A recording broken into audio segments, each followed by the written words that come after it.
Continuamos con la segunda presentación de este seminario. Ahora es turno del doctor Andrés Marrugo, quien expondrá el tema hacia un nuevo método de calibración flexible y de alta exactitud para sistemas de luz estructurada 3D. El doctor Andrés Marrugo recibió el grado de doctor en Ingeniería Óptica por la Universidad Politécnica de Cataluña, España. Recibió el diploma de honor para jóvenes investigadores de la Sociedad Española de Óptica, la distinción Rising Researcher del SPY y la distinción Profesor Meritorio de la Universidad Tecnológica de Bolívar. Fue investigador visitante Fulbright en la Universidad de Purdue, Estados Unidos, entre 2019 y 2020. Actualmente es profesor titular de la Universidad Tecnológica de Bolívar. Es editor en jefe de la revista Transactions on Energy Systems and Engineering Applications. Es editor invitado de las revistas Photonics y Óptica Pura y Aplicada. Es autor de más de 60 publicaciones en revistas y conferencias científicas. Ha coeditado un libro, 2 capítulos de libros y una patente. Es miembro senior del SPY y secretario de la Sociedad Real Colombiana de Óptica. Sin más, cedo la palabra al doctor Marrugo para su presentación. Bueno, pues muchas gracias por la invitación. Eh, Voy a compartir aquí la pantalla, me confirman, por favor.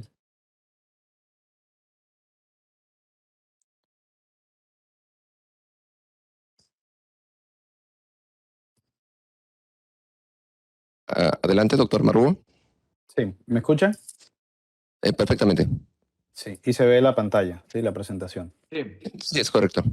Ok, perfecto. Bueno, pues muchas gracias por la invitación y al doctor Rigoberto por haberme invitado acá al seminario.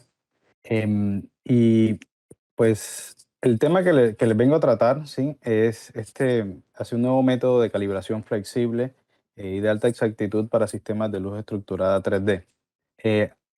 Aprovechando un poco la presentación anterior, creo que no voy a tener que dar tantos detalles ya que se mencionaron algunos aspectos ahí de los fundamentos de estos sistemas, pero bueno, voy a intentar retomarlos. Nuevamente, pues yo soy profesor de la Facultad de Ingeniería acá de la Universidad Tecnológica de Bolívar en Cartagena, Colombia, y soy el director del grupo de Física Aplicada y Procesamiento de Imágenes. Entrando ya en materia, un sistema de luz estructurada, digamos, en esencia está compuesto por un sistema, como mínimo, por un proyector y una cámara. Pueden ser más proyectores, pueden ser más cámaras, pero digamos, en esencia es un sistema, una pareja cámara-proyector, en donde típicamente se ilumina una escena siguiendo un patrón en particular, dependiendo de las necesidades meteorológicas, por así decirlo. Y pues este patrón lo captura la cámara y esta información posteriormente es procesada en el computador para recuperar esa información 3D, tanto pues como de la forma del objeto como en dónde está, digamos, ya no tanto pues como un punto, como el ejemplo anterior de la presentación anterior, sino pues obtener información 3D de toda la escena. Si queremos verlo pues de una manera esquemática, el proyector proyecta luz, digamos, que pueden modelarse como unos rayos que captura la cámara y pues, digamos, cada rayo que va saliendo en distintas orientaciones, pues se capturan en distintas partes del sensor de la cámara. Aquí vemos como una vista superior em, y acá vemos una vista, pues, digamos, en perspectiva. Supongamos que este el patrón con el que se está iluminando el objeto son franjas. Entonces, estas franjas, pues, no solo, digamos, la manera como se observan desde la cámara se deforman en función a la topografía del objeto, pero también, digamos, el ángulo con el que son percibidos desde la cámara depende pues, de la profundidad o de la distancia a la que está el objeto del sistema de luz estructurada. Estos sistemas pues, son ampliamente utilizados en distintas aplicaciones comerciales, desde aplicaciones como videojuegos o interfaces, como la del Kinect, por ejemplo, que proyectan ya, digamos, no sistemas como de franjas, sino sistemas, proyectan patrones, perdón, de puntos pseudoaleatorios que, de hecho, estos normalmente son en el infrarrojo, pues para que los usuarios pues, no lo perciban como tal, pero también se pueden tener en el visible sistemas de proyección de franjas, como el que voy a explicar en esta presentación propiamente, o sistemas digamos, de línea láser. Dependiendo de las necesidades y de las condiciones, pues todos estos sistemas en general son sistemas de triangulación. Aquí vemos un pequeño esquema en donde se muestran distintas técnicas metrológicas, ¿sí? Y estos sistemas de triangulación están aquí, digamos, en esta escala intermedia, donde típicamente pues, nos permiten medir objetos que estén en el orden de algunas decenas de milímetros hasta algunos pocos metros típicamente. Pero fíjense que todas las técnicas normalmente van como a lo largo de esta diagonal, en donde la incertidumbre en la medición pues va incrementándose en la medida, por supuesto, en la que vamos midiendo objetos cada vez más grandes, pero también las técnicas pues tienen unas limitaciones, digamos, fundamentales. Y de alguna manera empujar un poco esas fronteras pues es relativamente difícil por algunas consideraciones, tanto de la metodología como tal, como de la tecnología y fundamentos propios de estos sistemas. Pero mejorar eso o hacer mucho más baja la incertidumbre, pues está bastante relacionado con la calibración. Y de eso es lo que vengo a explicar aquí brevemente. Entonces, una de las técnicas más utilizadas para calibrar estos sistemas de luz estructurada es el modelo estéreo, ¿sí? Como el que estaba explicando anteriormente el profesor Rigoberto, en donde el modelo de la cámara como tal es el modelo de cámara pinhole y de hecho el proyector se modela como una cámara inversa, ¿sí? Pero sigue siendo el mismo modelo, o sea, el mismo modelo matemáticamente hablando.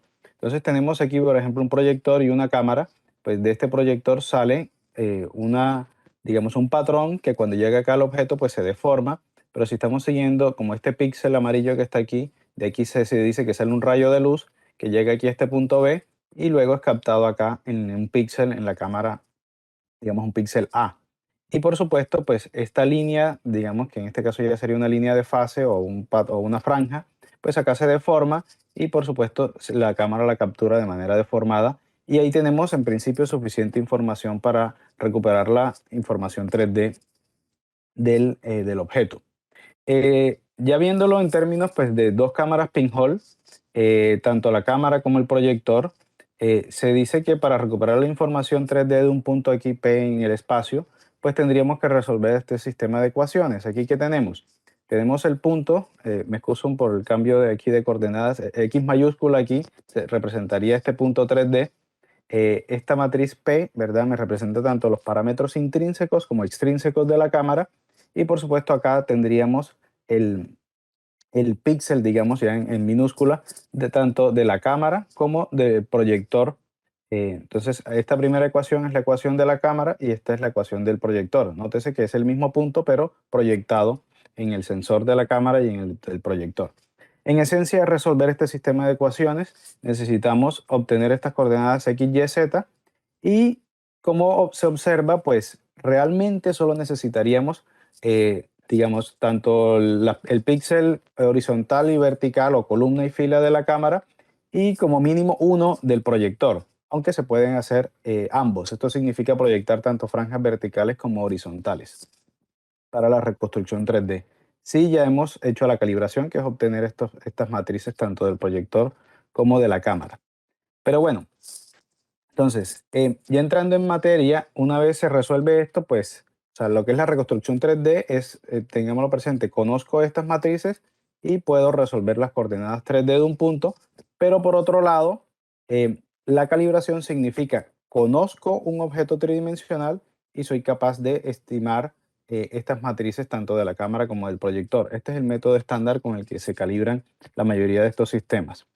Adicionalmente, como las cámaras reales, las cámaras físicas, pues tienen distorsiones, es importante poder compensar estas distorsiones para, nuevamente, disminuir las incertidumbres y tener unos menores errores, ¿sí? El modelo típico de compensación de distorsiones es este que se muestra aquí, en donde se tiene, digamos, el modelo ideal pinhole de dónde debería caer un punto y por efectos de distorsión, en este caso se modelan como distorsión radial y tangencial, este punto se desvía, digamos, de un punto ideal y entonces se puede hacer, esto es una transformación no lineal, para estimar, digamos, o para compensar esa distorsión, ¿sí?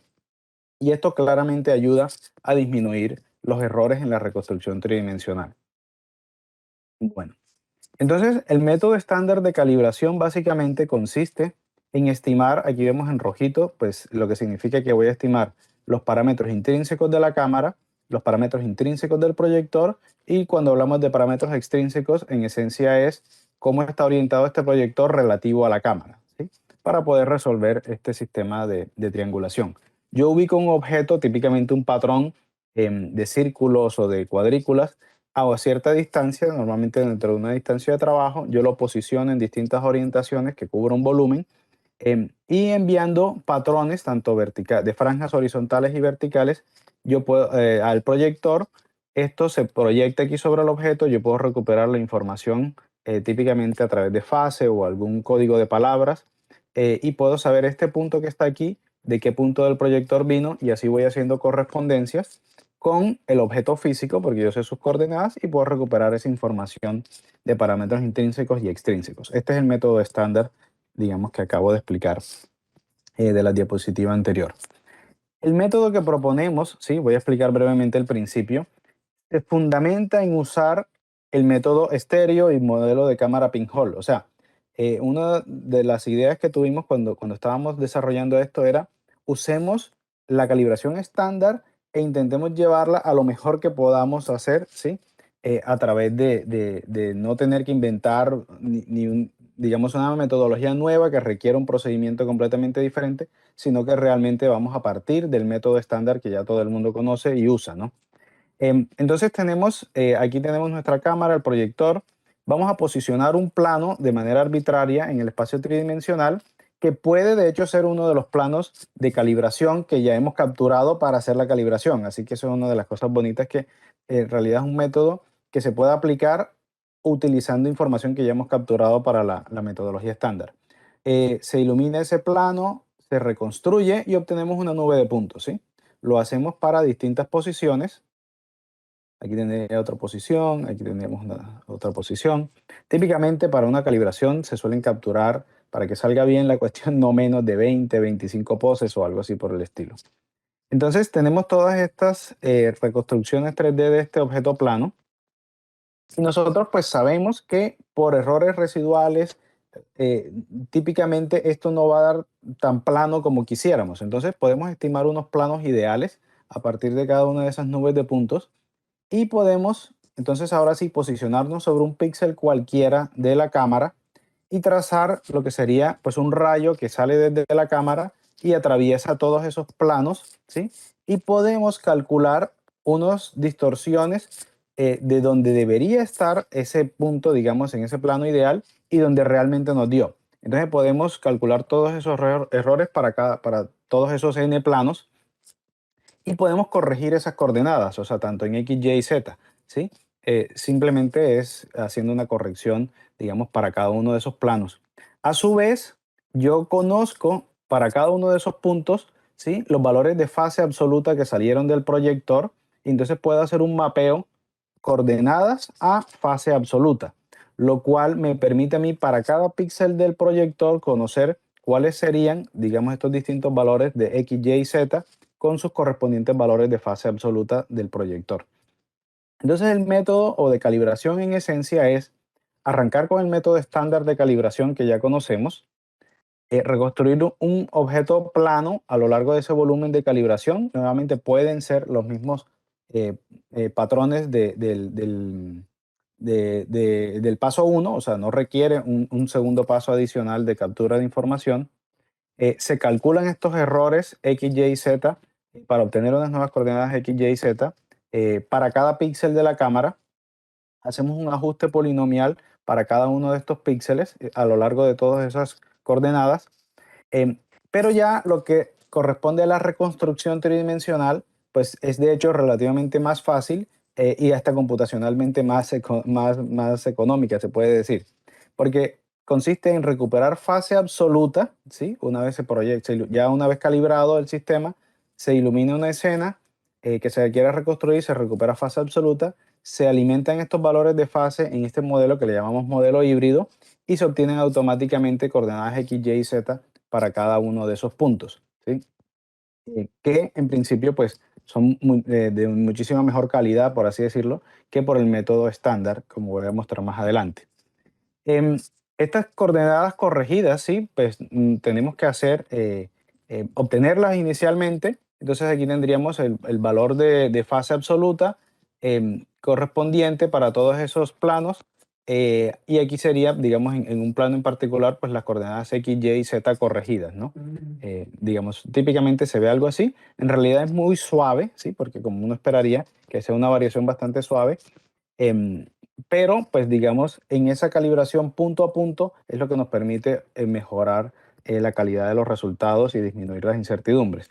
El modelo de corrección es relativamente sencillo, es polinomial. Nosotros hicimos un trabajito evaluando distintos órdenes, digamos segundo orden, tercer orden, etcétera, y encontramos que un polinomio de grado 3 era suficiente para esta tarea. Ya un grado 4 no le aumenta, digamos, muchísimo, digamos, alcanza como una cierta meseta y no se mejora mucho más los resultados. Y voy a mostrar resultados tanto para un sistema, digamos, como de una escala relativamente pequeña, este que tenemos aquí, un sistema con un proyector Dell, una cámara Basler. Aquí tenemos el tablero y por supuesto una computadora. Y para un sistema muy parecido, pero con otro tipo de proyector, este sí es un DLP Lightcrafter, una cámara monocromática de una resolución un poco mayor. Y en este caso usamos un patrón de calibración para gran escala y voy a explicar brevemente cómo hicimos en este otro trabajo, pero la técnica fundamental pues es la misma. Para calibrar un sistema de estos, para obtener, digamos, a gran escala, es relativamente difícil producir un patrón de calibración grande que sea bastante confiable en términos de planitud y demás. Entonces, lo que propusimos, basado en una técnica, en unos trabajos previos de un colaborador nuestro, em, nosotros podemos calibrar, por ejemplo, los parámetros intrínsecos del proyector, el que está aquí en rojo, utilizando un patrón de calibración pequeño, que tengamos una buena calidad de este patrón, pero está enfocado, ¿sí? Acá a una distancia mucho mayor. em, Esto se ve ligeramente desenfocado, pero no importa porque los círculos se alcanzan a detectar sus centroides y se puede calibrar los parámetros intrínsecos del proyector. Usamos una cámara con una focal corta para poder, digamos, ver bien este patrón a esta distancia cercana. Y posteriormente calibramos los parámetros intrínsecos de la cámara, ahora sí ya con una longitud focal larga, nuevamente enfocada acá en el patrón grande, pero utilizando un patrón pequeño para calibrar los parámetros intrínsecos. En el último paso, pues se calibran solo los parámetros extrínsecos de la cámara y el del sistema, ¿no? Utilizando el patrón grande. Entonces el patrón, digamos, grande solo se utiliza para calibrar los parámetros extrínsecos. Este es como una especie de método estéreo de calibración, pero en dos pasos. Primero los intrínsecos y después los extrínsecos. Nos permite poder calibrar un sistema para hacer mediciones a gran escala. Entonces, bueno, la metodología experimental realmente es calibrar el sistema de luz estructurado utilizando el modelo estéreo. Em, Este modelo híbrido se implementó para ambos sistemas, el de pequeña escala y el de gran escala. Llevamos a cabo distintos experimentos para validar este modelo híbrido. Aquí muestro brevemente lo que sería el ajuste polinomial de tercer orden para esos puntos con todos esos planos, porque al final son muchísimos planos los que se observan. Y esto lo que vendría siendo, que se grafica aquí, serían las coordenadas X, Y y Z de lo que es el residuo, pero del ajuste polinomial, ¿no? Y se observa pues que los errores son bastante bajos, ¿no? De ajuste. Aquí ya vemos algunos experimentos, por ejemplo, este es reconstruyendo un objeto plano, ¿sí? Que está dentro del volumen de calibración. Entonces, nótese, allí tenemos un histograma de los errores. El que está en rojo vendría siendo el método propuesto y el que está en verde es el método estéreo. Y nótese no solo que está centrado alrededor de cero nuestro método, sino que también el error RMS, pues digamos, o es muchísimo más concentrado alrededor de cero. Tenemos un orden de magnitud de diferencia en el error RMS, o sea, no solo submilimétrico, sino ya en el orden de micras, ¿no? Aquí se observan pues la figura de cómo es el error residual con la triangulación estéreo y el error residual con el método híbrido. Vale la pena decir que aquí hay compensación de lentes de distorsión en el método estéreo, ¿no? Aquí tenemos ya otro objeto que ocupa un campo de observación relativamente más pequeño, pero ya es un objeto, es un cilindro. Y nuevamente, pues, aunque la diferencia aquí es menor porque digamos, el campo de observación es menor, nuestro método sigue mostrando un desempeño mejor y en el RMS también. Ya para evaluar el sistema de gran escala, aquí muestro brevemente lo que hicimos. Calibramos el segundo sistema y estamos poniendo objetos, fíjense, a una distancia ya por encima de los 2 metros y objetos, pues básicamente era un espejo grandísimo que estábamos midiendo a unos tamaños del orden de, digamos, de más de metro y medio o así, de tamaño del objeto, ¿no? Para verificar pues su planitud. Y ubicamos ese objeto en posiciones tanto por delante del volumen de calibración como por fuera y por dentro, ¿no? Aquí muestro brevemente lo que serían los resultados de esa medición, tanto de objetos que están por delante, esta sería la técnica convencional, este sería el de 2 etapas que mostré, y este es el método propuesto, y por supuesto aquí también se ven los histogramas del error, y nuestro método, pues en todos los casos da errores submilimétricos en objetos relativamente grandes, pues que abarcan unos tamaños considerables y se mantiene tanto dentro del volumen de calibración como por fuera, entonces lo cual pues nos da cierta tranquilidad también de que el método pues no está tan ajustado, digamos, a que solo funcione dentro del volumen de calibración. Aquí están todos los errores para todas esas poses y en todos los casos son submilimétricos. Claro, aquí llegar al nivel de error que teníamos en el ejemplo de menor escala, pues es un poco más difícil porque la escena es muchísimo más grande, pero pues estos serían errores bastante aceptables para el tamaño de lo que se está midiendo, ¿no?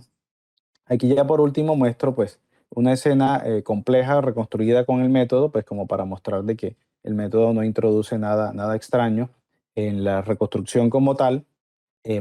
Aquí las diferencias, como son pequeñas entre usar un método de calibración y el otro, pues realmente no tiene mucho sentido superponer una con encima de la otra, ¿no? Entonces ya como para concluir, el método este híbrido pues nos permite elevar, digamos, el método estándar de calibración. Realmente no tendríamos que hacer mayor cosa, sino implementar este método encima de lo que ya tenemos. Un bajo orden polinomial alrededor de tercer orden es suficiente para mejorar digamos, disminuir la incertidumbre en las mediciones. Y por último, pues este método nos permite reducir esos errores residuales del método estéreo de calibración. Entonces, pues muchas gracias por su atención, agradecer la financiación de MinCiencias, de la Universidad Tecnológica y los colaboradores que tenemos en este trabajo, pues el estudiante de nuestro doctorado, Raúl Vargas, la profesora Lenny Romero y el profesor Song Chang. Quedo atento a cualquier pregunta. Agradecemos la participación del doctor Marrugo y a continuación damos paso a la sesión de preguntas y respuestas. Eh, Miguel Cruz pregunta, ¿cuáles son los campos de aplicación de estos sistemas? ¿Y se ha implementado en robots móviles?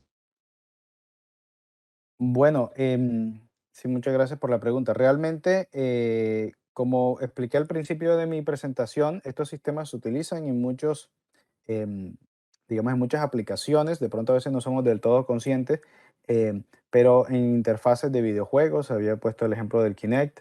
En otros sistemas ahora, como por ejemplo el Face ID del iPhone, utiliza un sistema de luz estructurada. Entonces, se utilizan tanto en entornos o aplicaciones bastante cotidianas como en entornos industriales para la medición, digamos, del dimensionamiento, ¿no? y meteorología de objetos. Ahora, la segunda parte de que si esto pues tendría aplicaciones, o en el tema de robots móviles, también, digamos, uno de los problemas más complejos que tienen los robots es poder ubicarse en un espacio, por ejemplo, que no tienen mapeado, o sea, del cual no existe un mapa, en cuestiones de navegación al interior digamos, donde no existe GPS o cosas por el estilo. Los sistemas de luz estructurada se pueden utilizar para estos propósitos, ¿sí? A veces hay sistemas que utilizan visión estéreo para una navegación como general, pero ya lo que es tareas más complejas, manipular objetos o evitar un obstáculo o cosas por el estilo, iluminar de manera activa la escena, pues mejora muchísimo el desempeño del robot. Muchas gracias, doctor. Tenemos un par de preguntas más. Nos preguntan, ¿qué tan robustos son estos sistemas de triangulación 3D respecto a problemas de oclusión, iluminación del objeto? Bueno, esta es otra buena pregunta en el sentido en que lo que tendría sentido en algunas aplicaciones es no depender de una única tecnología para navegación, posicionamiento, etcétera. Estos sistemas son muy buenos para distancias relativamente pues, pequeñas, si estamos hablando de sistemas como un robot o algún sistema de inspección, si estamos hablando de entre algunos centímetros a varios metros. Ya para distancias mucho más grandes, pues se pueden utilizar otras tecnologías, digamos, tanto de pasivas como visión estéreo o activas como LiDAR o algo así. Entonces, realmente tienen muchísima aplicación, pero por supuesto, por los rangos que se manejan, ya iluminar escenas con este tipo de sistemas que están, digamos, a distancias muy grandes o cosas así, pues no sería como tan conveniente. Ok, tenemos una última pregunta. ¿Qué método es mejor, el pinhole estéreo o el sistema triangular múltiple? Bueno, no sé exactamente, digamos, como más detalles de la pregunta, pero existen distintas maneras de triangular y también existen pues distintos modelos de cámara. Ahora, uno usa, al que yo me refería aquí, el modelo estéreo convencional con el modelo pinhole, más las distorsiones, es el estándar utilizado especialmente con cámaras pues como de bajo costo o incluso pues cámaras intermedias. Ya sistemas de medición especializados, por ejemplo, utilizando cámaras telecéntricas, se utilizan en unas aplicaciones muy específicas en donde hay unas exigencias metrológicas muy altas en términos pues, de distorsión y demás. Aquí la idea era que hemos desarrollado un método que puede llevar estos sistemas como de bajo coste lo más cerca posible a estos otros sistemas más exigentes desde el punto de vista meteorológico. Entonces, realmente no es que exista un mejor método o mejor sistema, sino que es como la combinación de el hardware más la calibración de ese hardware para unas ciertas aplicaciones en particular. Muchas gracias, doctor Marrugo, por la presentación muy interesante. Y quisiera aprovechar en lo que se comparte la pantalla para hacer una pregunta respecto a a la diferencia. Bueno, si la calibración que se está, es este nuevo método de calibración más preciso, utilizando proyección de franjas sobre el plano de referencia, el patrón de calibración, ¿es para obtener parámetros intrínsecos, extrínsecos de la cámara o para obtener un modelo polinomial para hacer, digamos, la transformación directa entre un mapa de fase y el objeto 3D recuperado? Sí, bueno, gracias por la pregunta. Realmente, cuando estábamos desarrollando este trabajo, encontramos trabajos previos que de alguna manera no se preocupaban por calibrar la cámara y el proyector, ¿no? En términos, o por lo menos el proyector, ¿sí? La cámara pues siempre se calibra de manera estándar, pero entonces se utilizaba algún tipo de riel o un sistema de posicionamiento preciso para obtener, digamos, desplazar un plano en distintas profundidades y a partir de fase poder obtener esas coordenadas como X, Y y Z con ese objeto físico. Pero entonces el problema de esa aproximación es que requiere de, o hay gente que usaba robots, bueno, en general algún hardware de posicionamiento bastante preciso. Nosotros lo que propusimos fue, no, hagamos la calibración estándar, ¿sí? Con el modelo pinhole, tanto para la cámara como para el proyector. Eso sí, una calibración cuidadosa, digamos que haya baja incertidumbre en esa calibración. Y podemos utilizar el mismo modelo estándar, o sea, pinhole para triangular, con eso sí, compensación de distorsión de las lentes, sea que añadamos un plano y lo movamos en distintas posiciones o utilicemos el mismo plano de calibración, o sea, que hemos utilizado previamente. Hay que hacerle algún pequeño procesamiento, o sea, esas transiciones blanco-negro a veces generan unos artefactos, entonces digamos, suavizarlo. Pero una vez hecho eso, el plano de calibración estándar se puede utilizar y efectivamente uno termina con un modelo polinomial. Para cada píxel existen sus 3 4 coeficientes que le permiten a uno, le introduce fase y obtiene pues un valor para X, otro polinomio, un valor para Y, otro polinomio y un valor para Z. Entonces, en esencia es bastante sencillo con lo que uno queda, pero está construido sobre